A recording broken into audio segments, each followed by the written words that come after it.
all of my Viking friends. I am so glad you can join me because January 1st, 2024 is my 215th day of carnivore.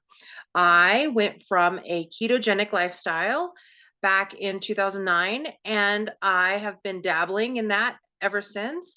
I decided 211 days ago from today I decided to start my carnivore journey. And like I said, January 1st will be my 215th day. So super, super excited about that. And this has been a really crazy week for me in anyway. Besides having a Christmas holiday and trying my hardest to stay on the ketovore, yeah, I didn't really make it all throughout the day. I did sneak in a couple of items here and there. So I'm back on the boat and I am doing well. I'm just going to have to tell you about that. And I only have 2 more birthdays left to celebrate this month. So hanging in there. I am absolutely hanging in there. And I have to show everybody. So I collect knives, right? And this was my Christmas present. And I'm super excited about that. That is 100% awesome. I love this. And I have another knife that I'm working on, actually. I'm going to put a handle on it from a deer antler that I collected. And I'm not sure how to do that. So I'm going to probably film it just to film it. Why not? And if I mess up the process, well, hopefully I can fix it before it cures or dries or whatever happens. Anyway, I got the knife in Norway about 25 years ago. And Norwegian blacksmithing is a very, very amazing technique. I'm not exactly sure what they do, but the steel is very, very unique. And so I am working double time to try to do this project without messing anything up. And so stay tuned for that. I'm still working on my PhD, so I have to rewrite everything and put it in order. I completed my last semester with all A's, and I am moving forward into this next semester, which is writing up my proposal and getting ready to beg the IRB for permission to do my study. And this is where I'm at, and I'm actually ecstatic, but very, very nervous, a little bit of anxiousness going on. I get palpitations a little bit thinking about this journey, but I know that I'm going to do really well. Another crazy thing that happened to me the other day was I filmed a ghost. I had a house sit for a couple of days, a couple of nights, and I heard that bump in the night. And not gonna lie, I was a little anxious about that. So I decided to film because it was a very interesting bump in the night. We'll put it that. It sounded like a door opening and then shutting again. And so I decided to film because haunted houses are definitely on my list of hobbies. And I filmed, and when reviewing the film, sure enough, I saw a ghost, and here it is. Well, the bedrooms look good. Well, the bedrooms look good. Okay, so write in the comments below if you think that is a ghost or if you don't think that's a ghost and I'm just imagining it. Anyway, so I was struck by all of these events this week, but the one that struck me the most, I guess you'd say, is that a friend's New Year's resolution to lose weight was at her top of the list, so much so that she purchased a weight loss program. Now, I've had other friends in the past purchase their weight loss programs, and they would spend thousands of dollars on these programs. And they all go back to the concept of caloric intake. If you remember my last video, with Dr. Lulu Hunt Peters, I described her weight loss book from 1918 and her uh, deciphering of what Atwater did with his calorimeter, and he listed out all of the calories in food and threw a bunch of different animals and even humans in a big calorimeter and decided that if food equated to calories then and people burned calories like a combustion engine, then obviously if you eat food then you're going to store fat.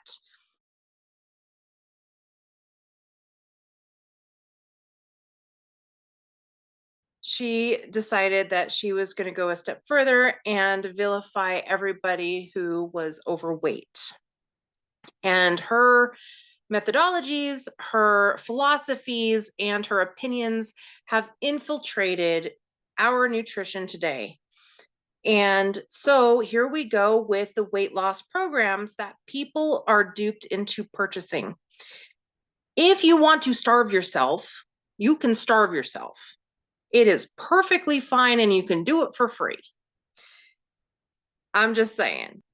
But my recommendation is you throw the old paradigm out the window and you start with a new paradigm. The new paradigm being you don't have to count calories, you don't have to count anything. You have to eat properly for our species. So, if, for example, if a spaceship came down and beamed you up and put you into their zoo, let's say they flew you back to their planet and you wound up tomorrow morning in some weird zoo on planet Zhishkabab, and you're sitting there wondering what's going on, what food would you ask besides a cheeseburger? Don't say a cheeseburger with french fries and a milkshake. Please don't say that. My goodness. No. They would provide you a choice. What choice would you want to eat? Probably steak is my guess. They would probably give you an animal of some sort. Hopefully, it's compatible with our species, but they would probably feed you what we are designed to eat from back in the Paleolithic era. So, this moves on to the allegory of the cave. Now, Plato wrote in his book, The Republic, the allegory of the cave. And he describes the scenario where all these people grow up as prisoners inside this cave. And because of how they're chained against the, I guess, the back, and then they can see the wall in front of them. And then the fire behind them is casting shadows on the wall, but they can't see what's behind them. And on the wall, all these shadows are moving, and they're from the objects and the subjects in back of them. And what they do is their perception of the shadows are what they know as real. That's their entire knowledge of the world. Remember, they grew up in this cave. They cannot see behind them. They're shackled. And even though Plato's intention of the story was actually to describe how a philosopher becomes enlightened, there's actually a lot of meaning within the meanings of this parable. And the takeaway from this is that a person's reality is actually shaped by their interactions and experiences while they navigate through their life. And therefore, their knowledge of the world is actually obtained during these interactions, creating, well, their paradigm. And their opinions are actually formed based on a combination of their perceptions of that lived reality and the knowledge gained throughout their circumbendibus journey. So, to apply this to a real scenario, just recently, a friend told me about her grandparents. Their grandparents were just about to divorce back in about the World War I era. And the grandma, I'll just call her Grandma. Grandma was furious with Grandpa because she claimed that West Tennessee was the most beautiful place on earth. And well, Grandpa, he was World War I, so he had been around the world and he had seen a lot of beautiful places. And he spent time in a lot of beautiful places and done a lot of beautiful things with beautiful places. And so when he came back, and she's saying, no, West Tennessee is the most beautiful place on earth. It's because she grew up there. She had never left Tennessee. And the most she had moved was from town to town in Tennessee. That's it. But this is back in the early 1900s. So what ended up happening was on the last straw, Grandpa decided to take Grandma to Colorado. And in Colorado, uh, there was a bustling city, Denver, but besides that, communities were not very big back then. So the foothills were just these massive mountains, and you could see the foothills from a distance away, and they were absolutely beautiful. She was overwhelmed by the beauty of the Rocky Mountains and the foothills.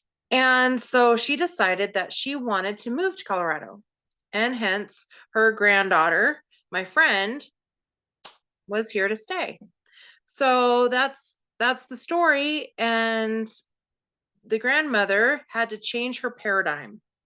The point of this video that I'm talking to you right now, while Plato implied that most people live in ignorance because that's what their paradigm was, they're enamored by the illusions that have been created in front of us. We look at the shadows that other things and other people behind us have created. And what I really want to point out is that we're more of a victim of our circumstance that have been created for us when shackles have been put on us. The key figures who hold the keys to the shackles on their belts. These figures, you have to decide who they are in your life. And it is argued that some of the circumstances are actually bigger entities, such as large corporations or government systems that are made to actually keep us down, keep us chained, keep us naive, and keep us compliant. Notice how I said all that. Well, if you're watching this video right now, you are probably very curious about how the world works around you, especially when it comes to finding out who is behind the scenes, who shackled us to the floor in front of this wall, and who is the man behind the curtain pulling all the strings and manipulating all the shadows on the wall. More importantly, who is influencing your knowledge and perceptions of the world around you? You have to stay open. If not, then all you see are the illusions, and that's what you believe for the rest of your life, and you die. Just like if grandma had never traveled out of Tennessee, she would have never discovered that the Rocky Mountains are beautiful. She would have never seen anything else besides West Tennessee, and she would have never known that there were beautiful places on earth. One of the major components of how we perceive the world are the influencers that keep and help us mold our thoughts and opinions about everything that we encounter in our daily lives, from the clothes that we wear to even the food that we eat. And as a society, we often associate the term of influencer as an online celebrity, but they're actually more.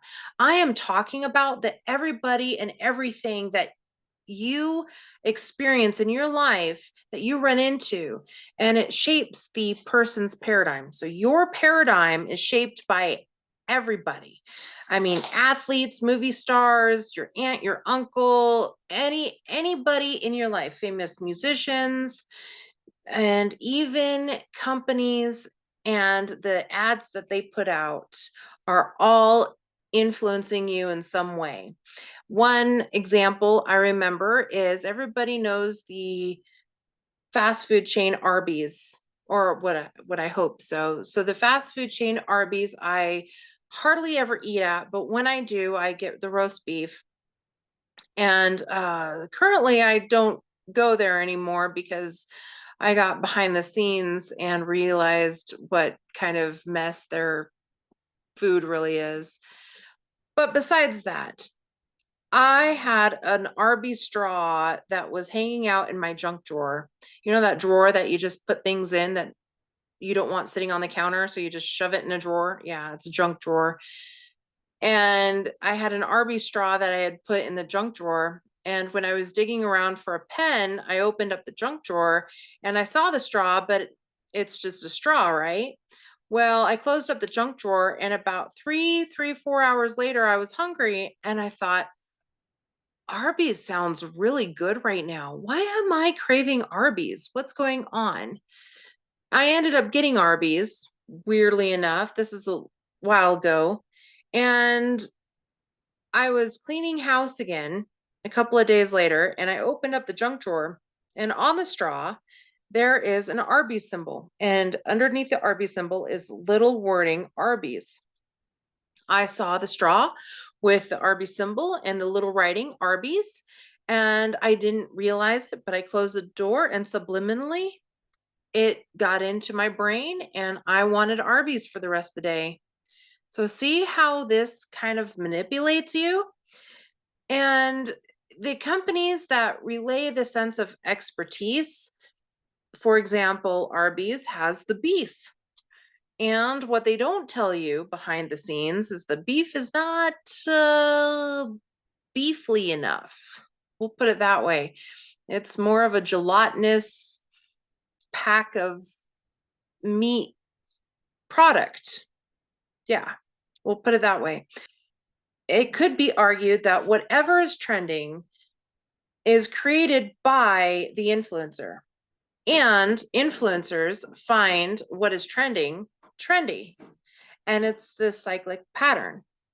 So, whatever the case, influencers often use storytelling with provocative language to convey their messages.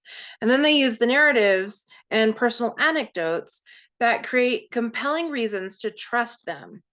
Doublespeak is also another way an influencer may shift the focus or also move the goalposts. For example, they may tell the truth hidden in deceptive jargon or speak.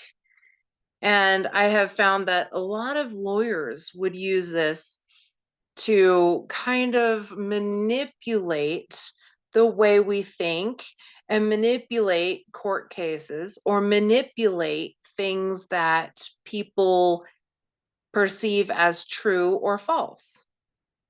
Now, influencers also can have a significant impact on the habits and the behaviors, or even our opinions of those who are influenced by them. So, certainly, the level of influence varies among individuals, depending on factors such as the individual's established paradigm, aligning with the credibility of the influencer's narrative.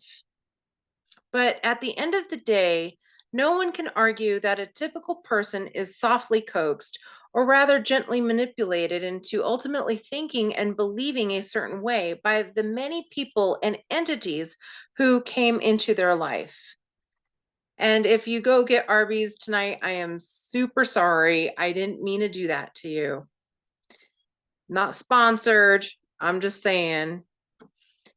Anyway, this not only provides the foundation of our beliefs, our opinions, and our preferences for everybody, but it also shapes our behaviors, our practices, and our daily rituals as well. These established daily patterns that we create is often normalized, and we use it as either a coping mechanism or we use it for comfort, like our comfort zone. And then we justify it when we're questioned about it. And oftentimes, patterns become both unconsciously habitual and addictive, neither one more reliant on the other. Unwrapping this even further, the habits that one creates as a coping mechanism can become a habit in and of itself, therefore perpetuating this vicious cycle. The best example I can give is my love for ice cream. I love ice cream. I mean, everyone has their favorite food, but my vice is ice cream. My favorite ice cream is Moose Tracks, but I like mint chocolate chip with fudge on top. I like snickerdoodle. I like Oreos and I like ice cream. Okay. I love ice cream. That is my thing. And I can go 5 miles and grab ice cream and not think twice. In fact, there's an ice cream shop just about 5 miles from me that is in no particular direction that I ever need to go. But right after the great toilet paper crisis of 2020, I found myself on a weekly splurge going to the ice cream shop just to order my ice cream. And I had my favorite ice cream, but sometimes I would mix it up. But sometimes I would just order the same thing. And it became this habit, this routine. And unfortunately, the ice cream shop would give out coupons. So this enticed me further to get more ice cream. And I went from a baby bowl to a large bowl to an extra large bowl of ice cream. I loved ice cream so much that this is what I was doing is why would I get a baby bowl for the same price that I can get a large bowl or even a gigantic bowl of ice cream, for the same cost? The habit became ingrained. I had normalized the habit and then I started justifying the habit. I was able to afford the carbohydrate splurge every week. This was obnoxious. It became insane to me. I look back and I'm like, well, good gracious, I was just addicted, plain and simple. And the formation of these bad habits can happen to anyone at any time. So I'm not really blaming myself too much, but this is where it is important to acknowledge the bad habits that, well, we create. And then we figure out who is influencing those bad habits in our lives. For example, I had friends that I would meet up and we would go get ice cream because, well, I love ice cream. And then we'd go watch a movie. So I had to kick the movie night out and I had to kick the go get ice cream because it's movie night out. And then I had to look at the coupons and say, oh my goodness, I have coupons, but guess what? They're going in the trash. To do that was the biggest step. I might as well have just flown to the moon and taken 3 steps because this was a huge challenge. I think anybody who has gotten to this point would realize that if they have an addiction like that, their vice is their vice, then they need to really come to terms with the toxicity that it creates. And the next step is to take that huge leap, like I just did. And I figured out that the influencers in my life were no good for this time period, and they all had to go. So, this is where I can segue into the 4 distinct types of influencers that I have found that manipulates everything that what you do, what you say, everything that you feel. I actually covered this in a tiny bit in another video, but I really wanted to go into depth before we enter this new year. And this will help you this year to achieve your greatest goals. That's my goal anyway, is to help you establish good habits and become the best person that you can be. Now, these influencers are enablers, antagonists, habituators, and projectors. All have their distinct ways of getting deep in within your brain. And the closer that you are to them, the more important they are to you and the more influential that they become to you. The enablers are those people or things in your life who accept and encourage, but not necessarily the best behaviors in your life.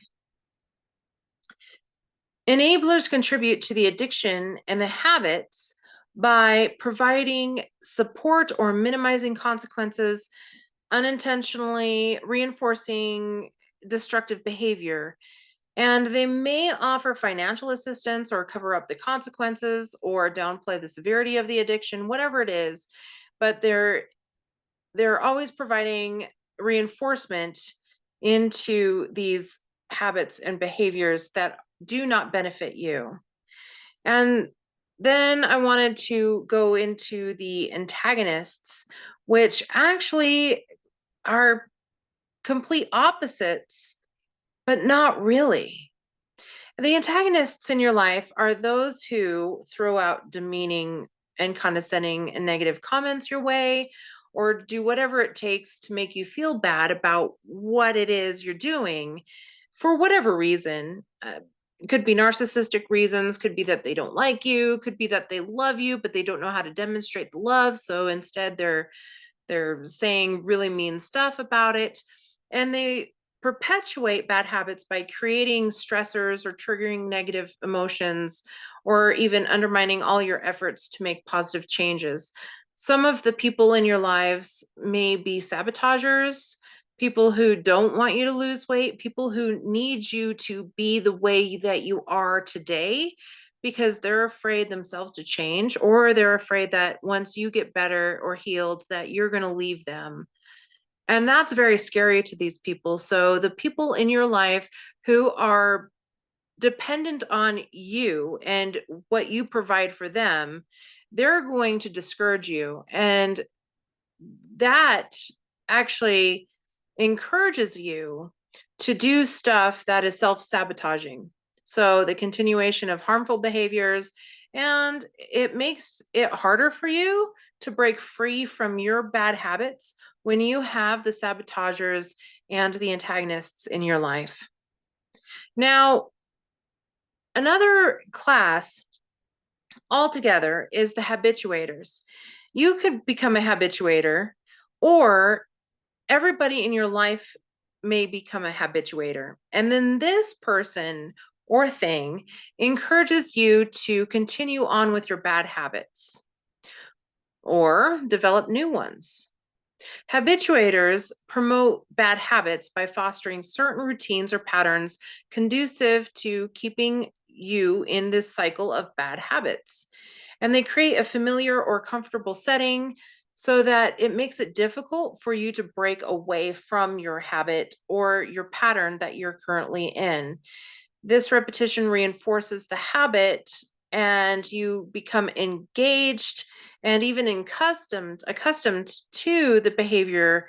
So you lead to this constant battle with yourself and this continuous cycle, this vicious cycle that you thrust yourself into.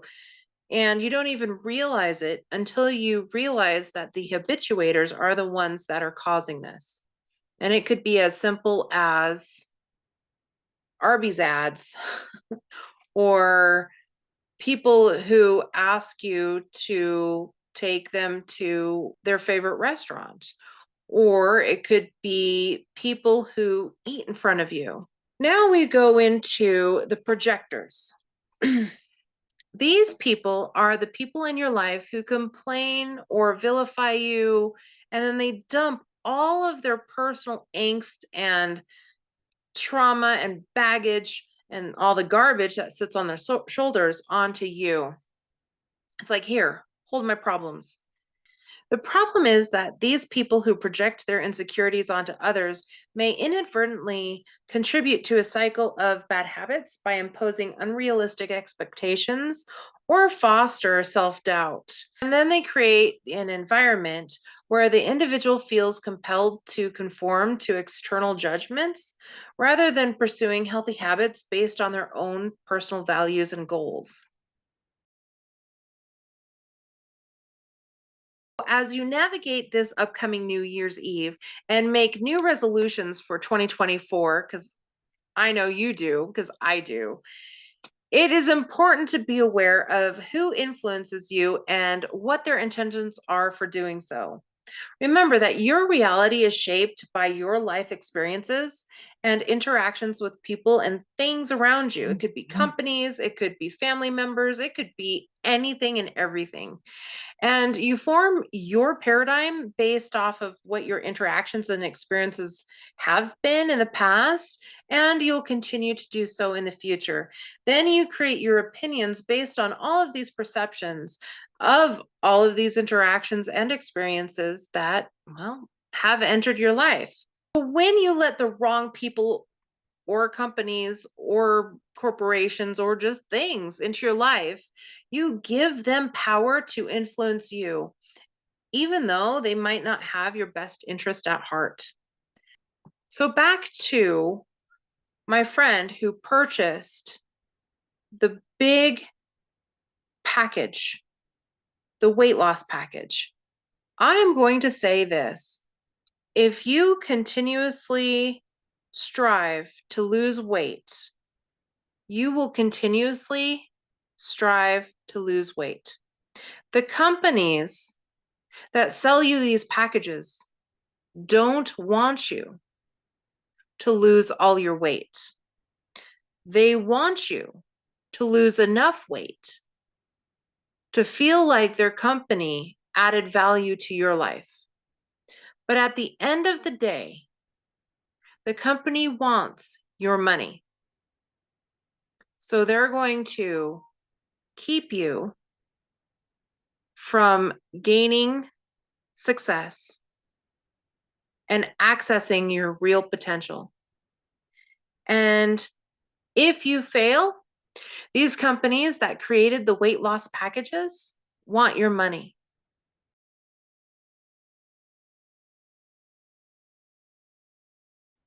So until next time, my friends, lycka till. Skål!